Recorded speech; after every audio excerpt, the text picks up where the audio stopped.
Rise and shine mga ka-RSP, narito na po ang gabay, patnubay, palala at prediksyon ni Master Hans Kua ngayong araw ng Monday, July 21, 2025.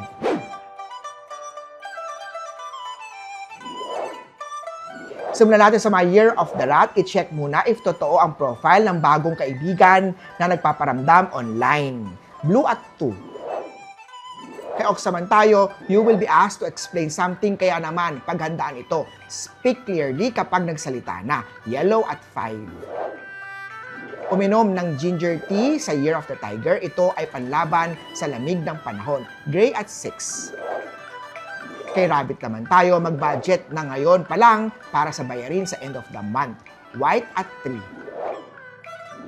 Punta naman tayo kay Year of the Dragon, plan your cash flow bago bumili ng bagong gamit, lalo na kung hindi naman ito kinakailangan. Silver at 9. Kung napapansin mo ikaw ang gumagalaw sa mga Year of the Snake, baka ikaw rin lang ang nagmamahal. Green at 1. Sa mga horse naman tayo, may bagong employee and you will be tasked to train or guide them sa bagong empleyado na ito. Gold at 4.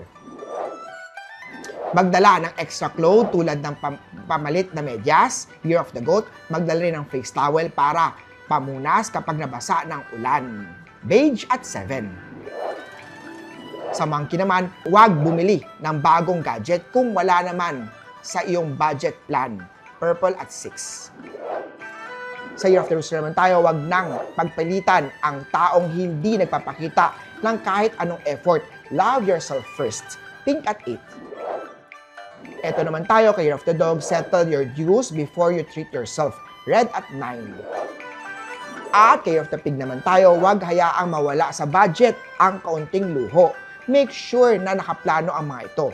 Green at 1. Muli po, ito po yung mga gabay, patnubay, palala at prediksyon lamang ni Master Hans Kua. Nasa inyo mga kami nakasalalay ang inyong tagumpay. Kaya always be positive at i-claim ang mga swerte, mga ka-RSP.